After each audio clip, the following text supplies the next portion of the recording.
Suriyada ilk prezident hesabı viza ilə ödədi. Suriyanın prezidenti Əhməd Əşşara Dəməşqdə yerləşən restoranda hesabı viza kartı ilə ödəyib. Bu, ölkənin uzun illər davam edən sanksiyalardan sonra qlobal maliyyə sisteminə qayıdışı istiqamətində simvolik addım kimi qiymətləndirilir.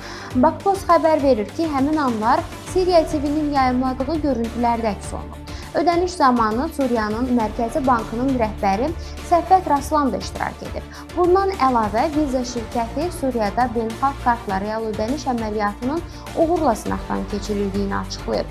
Şirkət bildirib ki, bu xarici ziyarətçilərin ölkədə viza kartlarından istifadə etməsinə imkan yaradılması baxımından mühüm addımdır. Şirkət əməliyyatı həyata keçirmək üçün Suriya Mərkəzi Bankı və tərəfdaşları Fransa Bank və Palmera ilə birlikdə çalışdığını açıqlayıb. Qeyd edək ki, ABŞ Maliyyə Nazirliyi avqustun 24-də Suriyanı terrorizmi dəstəkləyən ölkələr siyahısından çıxarıb.